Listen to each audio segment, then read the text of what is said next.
and is making yet one more step towards confrontation by putting to a vote a draft resolution which does not have unanimous support of Security Council members. It is not true that almost all our requirements are taken in there. The text here is nothing else other than an attempt to recreate unchanged the former joint investigative mechanism of in the cases of chemical weapons use in Syria, the JIM. And Russia has underscored always that this approach will not be supported by us. The JIM became a puppet in the hands of anti-Damascus forces, covered itself with shame when it came up with proof of guilty verdict to a sovereign state without a credible evidence. The American draft identically reproducing all of the flawed working methods of the former mechanism. The new mechanism would be carrying out the investigation the way it sees fit, without any kind of reference to the standards in the Chemical Weapons Convention. This has nothing to do with being independent, the independent nature, which is something that lip service is being paid by the sponsors and their allies. And we do know what the price for such an independence is. This is anarchy and manipulation. At all of the stages of working on the American initiative, we have insisted that the Secretary General of the UN should select the staff for the investigative mechanism on the basis of a maximally broad geographical representation, and then this is to be subsequently approved by the Security Council. Visiting the sites of incidents and strictly following the principle of sequential acts, whilst at the same time protecting the chain of custody of evidence, is not something that is optional. It has to be mandatory working principles. The Security Council, through collective decisions, would determine who is responsible for the use of chemical weapons on the basis of reliable evidence, the kind of evidence that would leave no doubt in the right conclusions being reached. Nothing along these lines is contained in the American draft. The authors know that it is at variance with the Russian position and that will not pass. Nonetheless, they very determinedly continue insisting on it. It is clear that the provocation step today has nothing to do with the desire to investigate what happened in Duma in Syria on the 7th of April. In order to have initial fact-finding, we do not need to have an attributive mechanism. Even if one can imagine an impossible situation that we pass a decision on its creation today, then in order to put the mechanism together and fine-tune its working, several months will be needed. And determining the guilty party is the end stage of a very long chain of actions. Here, I want to once again publicly put the following question to you. Why do you need the mechanism? What do you need this for when you have already appointed the guilty party prior to the investigation? You do not need the investigation. You do not want to hear anything. You do not want to hear the fact that no traces of a chemical attack were found in Duma. You have simply been looking for a pretext all this time.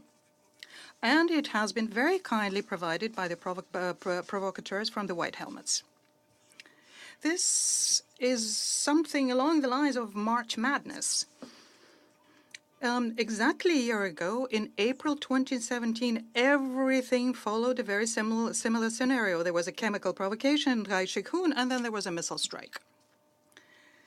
In actual fact, the authors are being driven by completely different priorities. They hope very much that the decision will not pass. This is what they want. And this is the fact that they will put in the general tally in order to justify the use of force against Syria. The Washington administration has for several days now been maintaining the international community in a state of tension whilst discussing the important decisions which are coming up. Yesterday, we heard the concern about the escalation going beyond Syria, which was expressed by the Special Representative of the Secretary General, Staffan de Mistura. And we also know that this is also very much a concern of the Secretary General of the UN. It is clear that the propaganda fire will once again be aimed at Russia. My American colleague will very carefully count the number of Russian vetoes on Syria.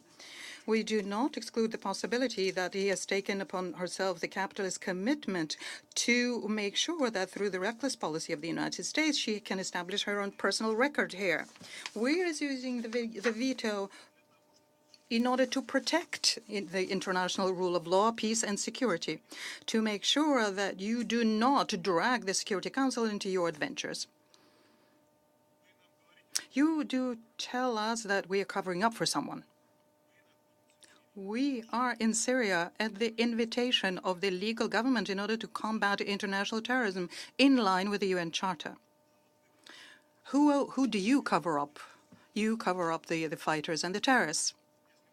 If you took the decision to carry out an illegal military adventure, and we do hope that you will come to your senses, well, then you will have to bear responsibility for it yourselves.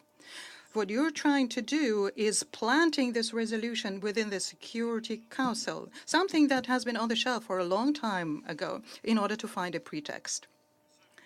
You have stated that unequivocally several times, stating that if the Security Council does not come up with a decision, you will make a decision of your own. Why are determinedly trying to undermine the authority of the Security Council while pushing forward a resolution that we will not pass? And many told you about this yesterday during the consultations.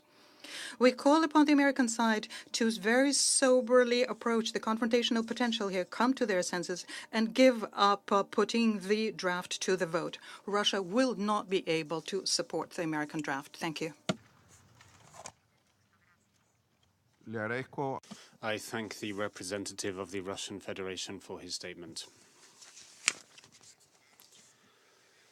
I shall first put to the vote the draft resolution contained in document S/2018/321 submitted by Canada, France, the Netherlands, Peru, Poland, Sweden, the United Kingdom of Great Britain and Northern Ireland, Turkey, and the United States of America. Will those in favour of the draft resolution contained in document S/2018/321 please raise their hand?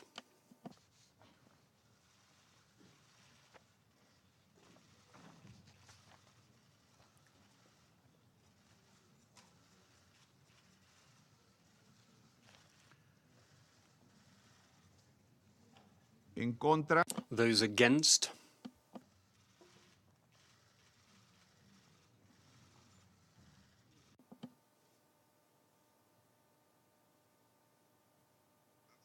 Abstentions?